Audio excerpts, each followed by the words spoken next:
नमस्कार, mid cap मसाला में आपका स्वागत है। आपके साथ मैं हूं मानसी दवे और मेरे साथ मेरे सहयोगी प्रशांत पांडे। अगले आधे घंटे में मिड कैप से जुड़े सारे एक्शन आपके सामने रखेंगे। क्रिसमस की छुट्टी के एक दिन पहले हम देख रहे हैं आज भारतीय बाजार में वापस से रौनक लौटी है। खरीदारी का दौर बेंचमार्क से लेकर ब्रॉडर मार्केट्स तक नजर आ रहा है और इस वक्त अगर आप देखेंगे क्लियरली हम देख रहे हैं आज सुबह जब स्ट्रैटेजी आपको बता रहे थे, हमने कहा था 26,100 के पार पॉजिटिविटी। इस वक्त 26,200 के लेवल, ये वही दायरा है जिसे टच बेस हम कल नहीं कर पाए थे। कल दायरे में था बाजार, 2 दिन अच्छा चलने के बाद कल रेंज में कामकाज और ऑफ कोर्स वीकली एक्सपायरी का दिन भी था जिसके चलते इस तरह की रेंज बाउंड मोमेंटम देखने को मिला था। लेकिन वहां से आज के सत्र में पॉजिटिविटी 26,230 जब हम बात कर रहे हैं अच्छी मजबूती के साथ 53 पॉइंट्स की बढ़त निफ्टी पर नजर आ रही है। सेंसेक्स 85,698 के स्तर पर ऑलमोस्ट 200 अंकों की बढ़त के साथ यहां पर भी कामकाज आप देख पाएंगे। बैंक निफ्टी में 59,425 के लेवल्स के इर्द गिर्द करीब 150 अंकों की बढ़त कर कामकाज। ब्रॉडर मार्केट्स में मिड कैप स्मॉल कैप की चाल देखेंगे, वहां पर भी अच्छा खासा एक्शन। इंडिया विक्स ठीक ठाक है, ना बड़ा स्पाइक अप ना बड़ा गिरावट का ट्रेंड और रिलीफ है वहां से। So clearly all in all market का मोमेंटम ठीक ठाक नजर आ रहा है। ऐसे में मिड कैप में चढ़ने वाले स्टॉक्स एक एक कर आपके सामने रखेंगे और साथ साथ आज की स्ट्रैटेजी क्या है इस पर भी फोकस करेंगे। लेकिन खासतौर से अगर आप देखेंगे sector wise real estate stocks हैं जहां पर अच्छी खासी मजबूती नजर आ रही है और साथ ही आईटी शेयरों में हम कमजोरी का रुझान देख रहे हैं। कल डिटेल रिसर्च कर हमने आपके सामने रखा भी था कि आखिरकार आईटी सेक्टर में गिरावट इतनी बढ़ती हुई क्यों नजर आ रही है, कौन से चैलेंजेस हैं जिसे फेस कर रहा है ये सेक्टर इन पर्टिकुलर। लेकिन इसके अलावा डिफेंसिव्स हैं जो कि बाजार को संभालने का काम कर रहे हैं। प्रशांत, मिड कैप में आज तेजी वाले एक्शन बेस्ड स्टॉक्स कौन से हैं? Good morning. Good morning Mansi. और अच्छी बात यह है कि मतलब क्रिसमस वैकेशन और छुट्टियों से पहले कम से कम बाजार ने जो कहते हैं कि हरा रंग, वो क्रिसमस ट्री का जो रंग है वो पकड़ लिया है। और जाहिर सी बात है इन सब के बीच में ऑप्टिमिज्म मार्केट में एक बार फिर से लौटता हुआ। लेकिन अगर हम मिड कैप की बात करें, एक्शन कहाँ पर है? सबसे पहले धमाकेदार एक्शन जो देखने को मिल रहा है वो हम आपको लेकर आएंगे। तो शो में आज हम मिड कैप के एक्शन की तो बात करेंगे ही और हमारे साथ आज जुड़ेंगे PHD कैपिटल के फाउंडर और CEO Pradeep Haldar. Pradeep, good morning. Prashant बात कर रहा हूं। मैं आपके पास आऊंगा सबसे पहले बाजार की रणनीति के साथ और उसके बाद मिड कैप में एक्शन कहाँ है उसको फोकस में करेंगे। हमें बताइए, ये जो एक रिकवरी साइन बाजार ने दिखाया है वैकेशन से पहले, क्या ये एक ऑप्टिमिज्म दर्शा रहा है बाजार में? क्योंकि लेवल्स तो अभी भी इंटैक्ट साफ तौर पर नज़र आ रहे हैं, एक साइकोलॉजिकल कहीं ना कहीं ये लेवल्स हैं। उस हिसाब से आपको आगे की रणनीति कम से कम आज दिन भर के लिए क्या नज़र आ रही है?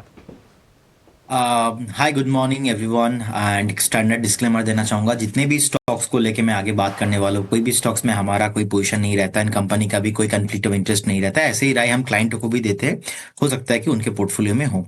एंड देखिए, बाजार में लगता है कि देखिए 26,233 के आसपास का भी प्राइस चल रहा है। हम रिसेंटली देखेंगे 26,320 26,300 के आसपास का एक टॉप बना के नीचे आ गया था। अगेन हमने देखा कि थोड़ा बहुत बाइंग आया और 26,000 के ऊपर। सो कहीं ना कहीं वैकेशंस अभी फेस्टिवल सेशन चल रहा है। मुझे लगता है कि कहीं ना कहीं आज के लिए 26,300 को क्रॉस करना बहुत मुश्किल है। इनफैक्ट आज मैं नहीं देख पा रहा हूं कि 26,300 को क्रॉस करेगा। एक रेंज बाउंड रहने वाला है 26,150 से लेके 26,300। मुझे लगता है कि दिन भर इस रेंज के अंदर ही मार्केट रहने वाला है। तो इस केस में कभी भी अगर 26,300 के ऊपर ब्रेकआउट आता है देन हमें कुछ बाइंग पोजीशन इनिशिएटिव करना चाहिए। लेकिन फिलहाल अभी वेट एंड वॉच करने जैसा सिचुएशंस रहेगा। तो अभी थोड़ा वॉच करना है, अवॉइड करना है, क्योंकि अननेसेसरी ट्रेड लेना मार्केट के लिए, पोजीशन ट्रेडर के लिए हेल्दी नहीं होगा। क्योंकि अभी मुझे लगता है कि सेकेंड हाफ में हो सकता है कि एक सेलिंग प्रेशर भी आ जाए, क्योंकि कल छुट्टी भी है। उसके बाद फ्राइडे सैटरडे फिर से मार्केट बंद। ओवरऑल अगर हम देखेंगे FII से भी अच्छा खासा संकेत नहीं है। सो कहीं ना कहीं मुझे लगता है कि मार्केट इस रेंज के अंदर ही रहने वाला है 1 से 2 दिन। जी, 26,150 से लेके 26,300, ये दायरा बहुत ही इंपॉर्टेंट है। इसी दायरे में बाजार को फिलहाल प्रदीप देख रहे हैं और याद रखिए 26,300 का लेवल जब क्रॉस होगा तभी कहीं ना कहीं एक मौका बन सकता है और उस हिसाब से हम एक बार फिर अगर इस तरह का लेवल आता है तो रिव्यू करके आपको बताएंगे। चलिए, अब मिड कैप में एक्शन कहाँ है, सबसे धमाकेदार एक्शन कहाँ देखने को मिल रहा है और वो आपके सामने लेकर आते हैं। तो आपके सामने टॉप 3 एक्शन आप देख पा रहे होंगे। सबसे पहले कोल इंडिया आज 1.5% का फिर उछाल। साउथ ईस्टर्न महानदी कोलफील्ड्स की लिस्टिंग को मंजूरी मिली है और उसका इम्पैक्ट स्टॉक में नजर आ रहा है। पिछले कुछ दिनों से हम लगातार देख रहे हैं कि खबरों की वजह से लगातार बहुत ही अट्रैक्टिव बना हुआ है कोल इंडिया। जेबीएम ऑटो करीब 8% की शानदार तेजी इस वक्त देखने को मिल रही है। जो कंपनी ने कमेंट्री दी है उसमें मजबूत गाइडेंस से शेयर को मजबूती मिलती हुई नजर आ रही है। वेदांता मेटल काउंटर का बहुत ही इंपॉर्टेंट प्लेयर और डी मर्जर को एनसीएलटी से मंजूरी मिली है और उसका इम्पैक्ट स्टॉक में एक रिएक्शन के तौर पर हमें देखने को मिल रहा है। जाहिर सी बात है कि एक पॉजिटिव मोमेंटम हमें यहां पर नजर आ रहा है। तो इन तीनों स्टॉक की जरा फटाफट से पहले बात कर लेते हैं। प्रदीप, कोल इंडिया, जेबीएम ऑटो और वेदांता, इन तीनों स्टॉक पर राय दीजिए। आज तीनों ही बहुत ही रडार पे हैं क्योंकि एक एक्शन जबरदस्त है और खास तौर पे अगर हम कोल इंडिया की बात करें तो ये तो लगातार अपने न्यूज फ्लो की वजह से अट्रैक्टिव बना हुआ है। देखिए, जेबीएम ऑटो मुझे लगता है कि एक जो बाउंस आया है ये तेजी मेंटेन होना चाहिए ऑलमोस्ट अब 675 तक, और जेबीएम ऑटो का मोमेंटम कंटिन्यू रहेगा और जिनके पास पोजीशन है होल्ड करने का ही सलाह रहेगा। सेकंड, वेदांता भी हमने रिसेंटली कॉल भी दिया था मीटिंग पे एंड उसके बाद लगातार भाग भी रहा है। मुझे लगता है कि ये रैली करंट जोन से भी ऑलमोस्ट 10 to 15% रैली बाकी है, कंटिन्यूअसली हायर हाई फॉर्मेशन है डेली, वीकली, मंथली, तीनों टाइम फ्रेम में ही वेदांता का चार्ट बहुत ही स्ट्रांग है। और कोल इंडिया पे भी मेरे हिसाब से यहाँ पे जो है रैली कंटिन्यू रहना चाहिए। रिसेंटली एक गवर्नमेंट का पॉलिसी अप्रूव हुआ था, कोल सेतु पॉलिसी, एंड वहाँ पे almost 80% of the revenue coal India को आने वाला है। सो कहीं ना कहीं ये एक मोमेंटम फंडामेंटल रीजन भी है। सेकंड, अब देखेंगे टेक्निकली भी ब्रेकआउट आया है चार्ट में। रिसेंटली कोल इंडिया ऑलमोस्ट 385 390 के ऊपर जो ब्रेकआउट लगाया है, सो इसमें कंटिन्यू रहेगा ये मोमेंटम। मुझे लगता है कि डेफिनेटली किसी को अगर पोजीशन है तो बने रहिए, फ्रेश बाई भी यहाँ पे एप्लीकेबल होगा। 480 470 तक ये रैली कंटिन्यू हो सकता है।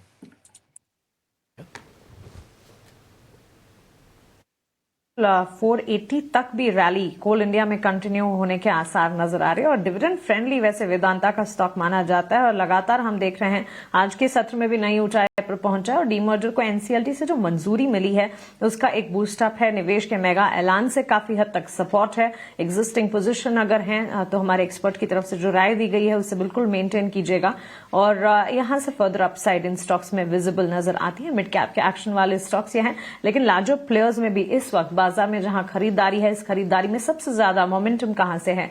टेलीकॉम प्लेज हैं, बैंक्स एंड फाइनेंशियल्स हैं और कोल इंडिया जिसका अभी जिक्र हमने किया वैसे स्टॉक्स हैं जो कि इस वक्त सबसे ज्यादा कंट्रीब्यूट कर रहे हैं। भारतीय Airtel, SBI, ICICI bank, Kotak bank और कोल इंडिया जैसे काउंटर्स हैं जहां से सबसे ज्यादा बाजार को सपोर्ट मिल रहा है।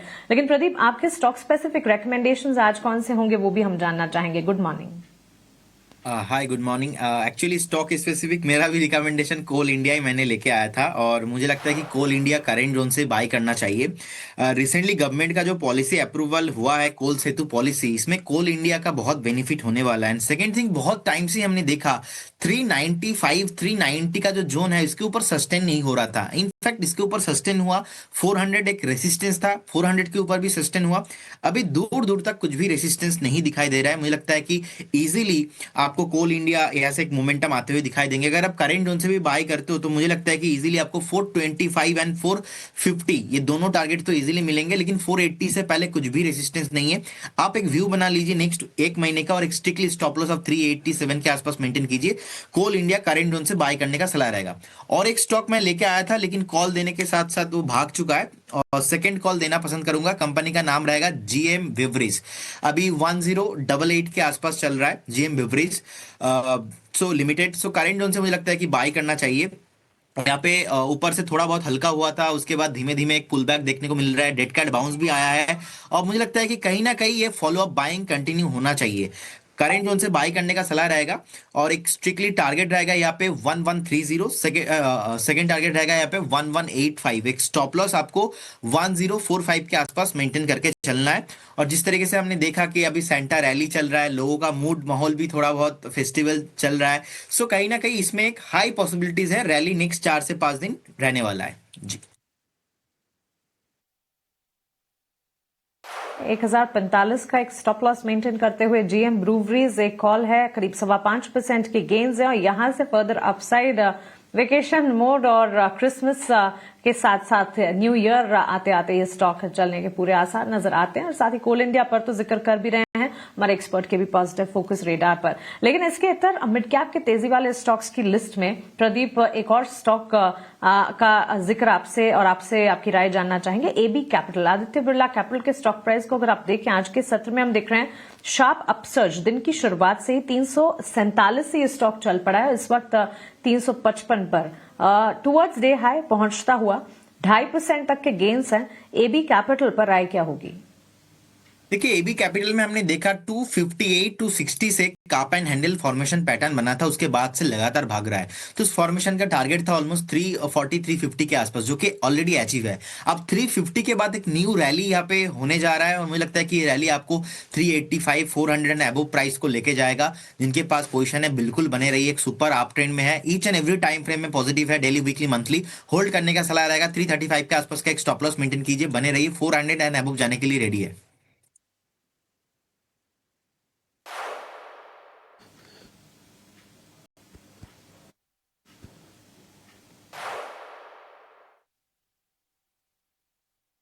इस वक्त आपको मिलती हुई एबी कैपिटल पे साफ तौर पर।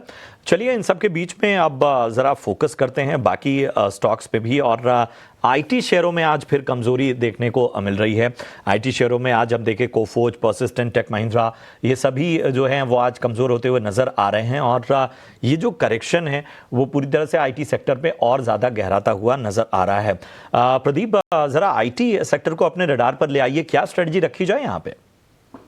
अब देखिए, निफ्टी आईटी में मेरा थोड़ा लॉन्ग का ही अभी व्यू है। थोड़ा बहुत यहाँ पे सेलिंग प्रेशर देखने को मिला था। कल भी हमने देखा कोफोर्स, विप्रो जैसे स्टॉक्स में थोड़ा बहुत प्रॉफिट टेकिंग हुआ और आज भी थोड़ा बहुत नीचे है।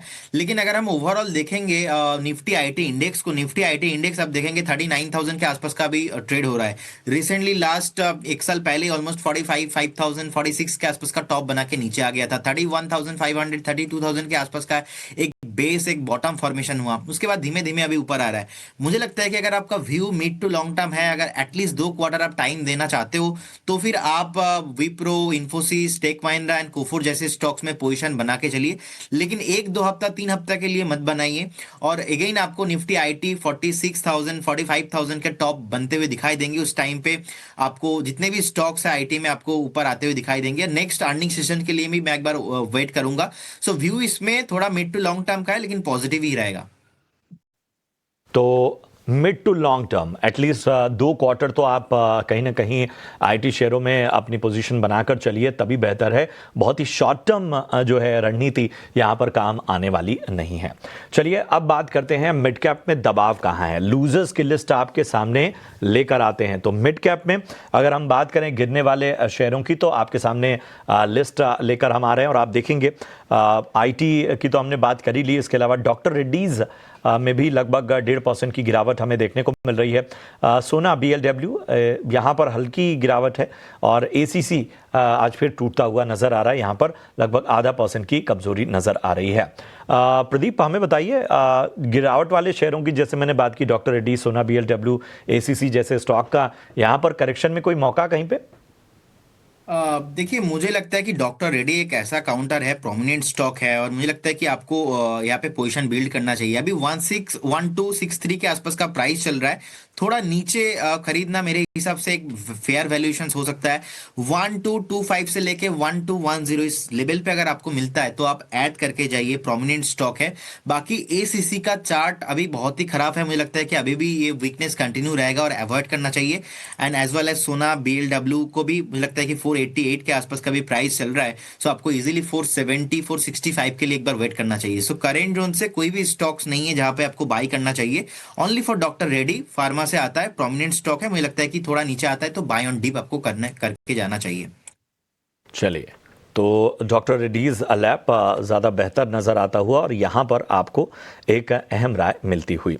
चलिए ज़रा फोकस करेंगे हम बजाज फिनांस और इसके अलावा जियो फिनेंस पे। आज दोनों निफ्टी के टॉप गेनर्स की लिस्ट में शामिल होते हुए बजाज फिनेंस में देखें लगभग 2.5% की तेज़ी हमें देखने को मिल रही है। इसके अलावा अगर हम जियो फिनेंस में देखें तो यहाँ भी लगभग 1.25% की मजबूती हम देख पा रहे हैं। पिछले 5 ट्रेडिंग सेशन से लगभग 3.5% चला है जियो फिनेंस का शेयर।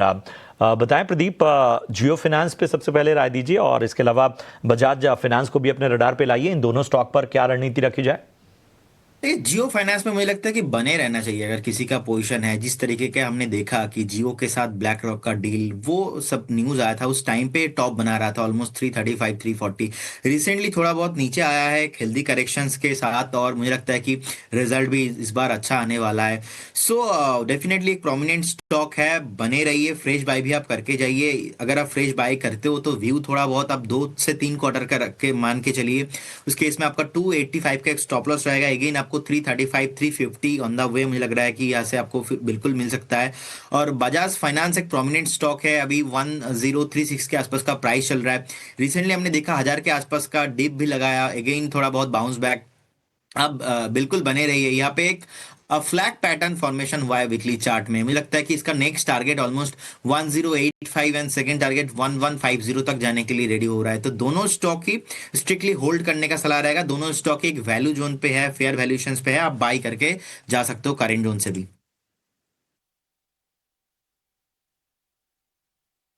1150 के टारगेट्स यहां से बजाज फाइनेंस में नजर आते हैं। पोजीशंस है उन्हें इंटैक्ट रखने की राय। और जियो फाइनेंशियल वैसे ही ब्रोकरेजेस की भी अगर बात करें, फंडामेंटल्स के लिहाज से भी अगर आप देखें, काफी सारे पैरामीटर्स पर इससे वॉच आउट किया जाता है। टेक्निकल नजरिया भी ये बन रहा है कि 330 के पार फिर 350 तक के लेवल्स भी ये दिखा सकता है। करीब 1.25% की तेजी है और इन दोनों स्टॉक्स में अगर पोजीशन है इसे बनाकर रखना चाहिए। मुथूट फाइनेंस, मनप्पुरम फाइनेंस पर भी नजर रखेगा जरूर। बैंक्स एंड फाइनेंशियल्स में आज हम देख रहे हैं मोमेंटम खास तौर से देखने को मिला है। लेकिन हम आगे बढ़ते हैं और अब रुक करते हैं हमारे अगले सेगमेंट ऑप्शन के चैंपियन का।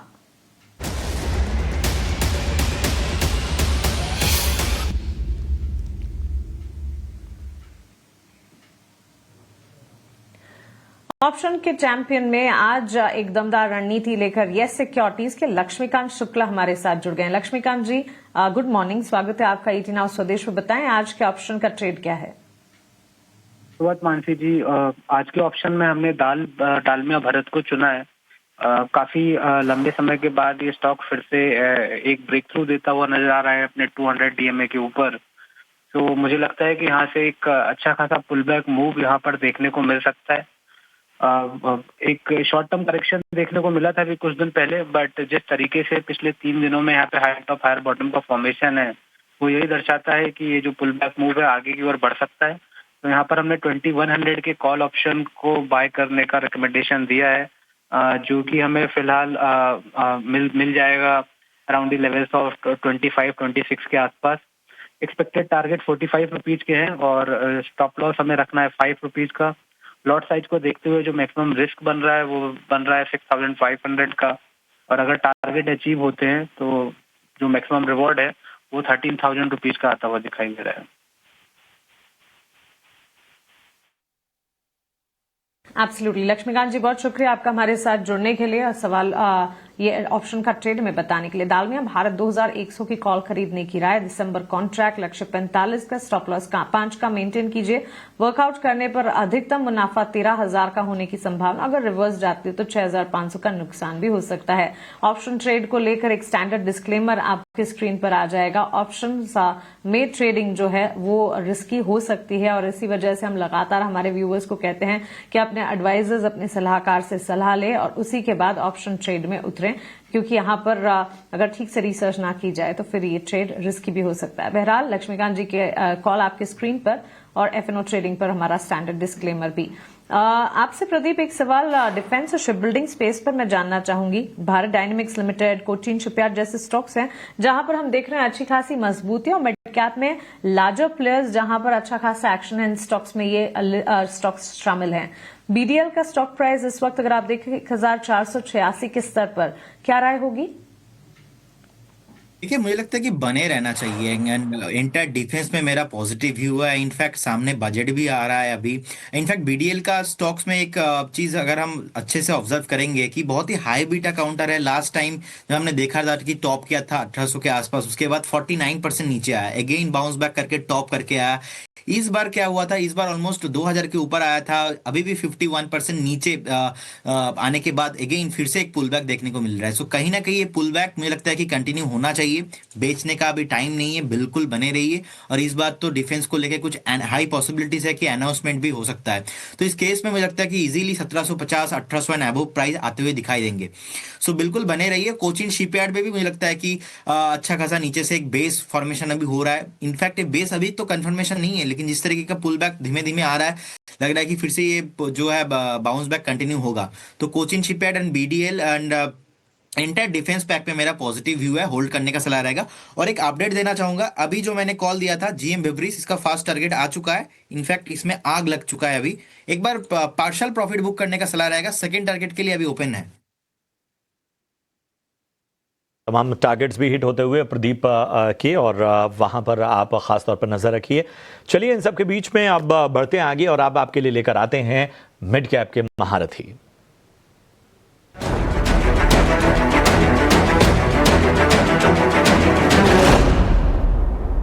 और हमारे साथ इस वक्त जियोजीत इन्वेस्टमेंट लिमिटेड के गौरांग शाह सर चर्चा में शामिल हो रहे हैं। गौरांग सर, नमस्कार, सुप्रभात।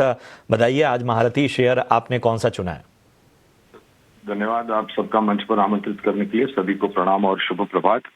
एक छोटा सा डिस्क्लोजर दे देते हैं पहले कि जो भी निवेश लायक रणनीति लंबी अवधि के लिए बुनियादी तर्क के आधार पर आज इस कार्यक्रम में हम रख रहे हैं, ये हमारी रिसर्च टीम की तरफ से। इसमें हमारी कंपनी जियोजीत अथवा मेरा कोई व्यक्तिगत निवेश नहीं है, ना ही किसी प्रकार का वित्तीय लाभ मिलता है, ना ही किसी प्रकार का कॉन्फ्लिक्ट ऑफ इंटरेस्ट।